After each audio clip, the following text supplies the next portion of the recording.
Aegyptus, le dessous du sable. Bonjour tout le monde, aujourd'hui dans Aegyptus, nous allons parler guerre, société et géographie. Le sujet du jour, le voici, j'ai nommé l'Égypte sous domination. Et si je vous disais que l'Égypte a bien souvent été conquise par d'autres pays?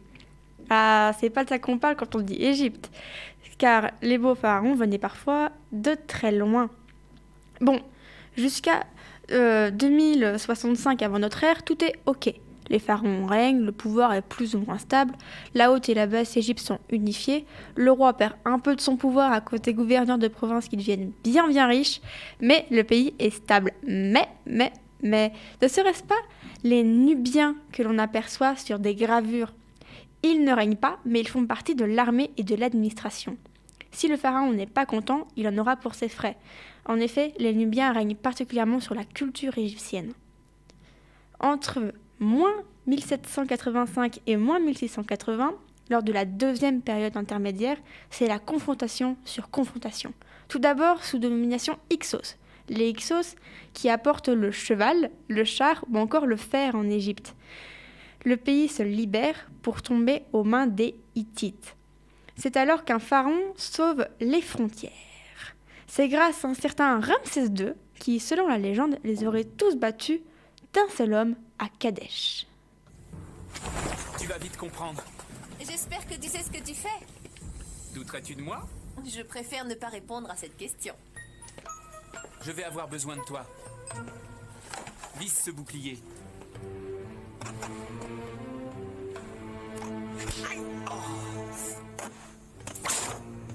Ça, c'était une de nos flèches de bronze. Maintenant, essaie avec celle-ci. Vas-y. Seule une flèche hittite peut transpercer un bouclier. Mais oui, bien sûr, les flèches hittites sont en fer. Nous devons réunir le conseil sur le champ. Imaginez-vous un homme à moitié nu sur un char fabriqué un peu n'importe comment parce que la technologie de l'époque n'était pas encore au point. Les Hyksos avaient beau avoir apporté leur technologie, les Égyptiens ne la maîtrisaient pas encore assez. Et donc se battre contre un petit million de personnes mieux armées que lui. Alors, il a gagné avec son armée? Pas vraiment. Et oui, les Égyptiens, avant cela, étaient archi nuls à la guerre. Ils ne montaient pas à cheval, ne fabriquaient pas de chars, et leurs armes étaient en bronze, donc peu solides et moins tranchantes. Le fer, qui était maîtrisé par les Hyksos, et après maîtrisé principalement par les Hittites, que donc Ramsès II ira battre à Kadesh. Mais alors, qui gagne cette bataille de Kadesh? Les Hittites, il est vrai qu'ils maniaient encore mieux le fer que les Hyksos, et qu'ils connaissaient particulièrement l'art de la guerre. Eh bien, personne n'a gagné. Les frontières n'auraient pas bougé d'un poil, match nul, tout le monde rentre chez soi. Entre 1085 et 665 avant Jésus-Christ, c'est la troisième période intermédiaire.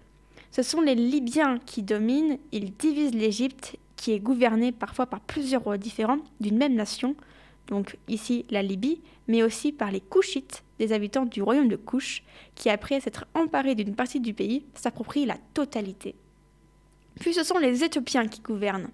On les nommera les pharaons noirs et leur règne sera prospère, intègre et respectueux des populations. Et les cultures égyptiennes et éthiopiennes se mêlent et ainsi naîtront de nouveaux mythes et de nouvelles légendes. On notera de nombreux nouveaux dieux qui arriveront à cette période-là. Il en va de même avec Kouch et les Libyens, mais ce sont les Éthiopiens qui sont restés dans les mémoires. Ah, que d'histoire. Mais le plus intéressant est à venir. De 633 à 332 avant notre ère, l'Égypte est sous domination perse. C'est une tyrannie qui est mise en place. Le peuple est affamé, méprisé, torturé. C'est alors... Et Zoro est arrivé sans se presser. Qu'un certain Alexandre le Grand pointa le bout de son nez, sans se presser, et le début de la légende arrive. Il vient de Macédoine, il a conquis le monde, de la Grèce à l'Inde, et il boute les Perses hors d'Égypte. Enfin, il décapite le roi plus précisément. Et ce jeune prince fondera donc une ville très méconnue de nos jours, Alexandrie.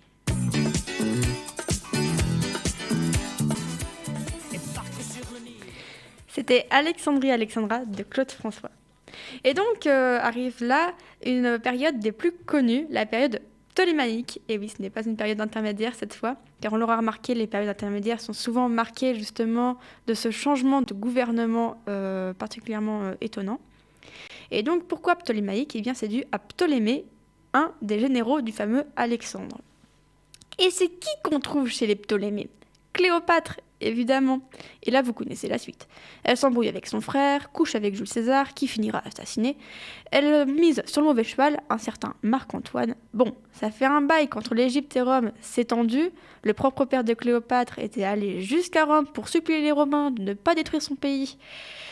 Et Cléo est mise sur l'indépendance de l'Égypte. Elle, ce qu'elle veut, c'est vraiment un pays indépendant et libre. Et Rome, c'est Rome. Comment ça, l'Égypte n'est pas... c'est pas une pseudo-reine étrangère qui va tout décider quand même. Bref, Marc-Antoine meurt et notre petite Cléopâtre aussi. Et l'Égypte devient romaine en moins 30. Jusqu'à l'arrivée des conquêtes arabes, mais ça, c'est une autre histoire.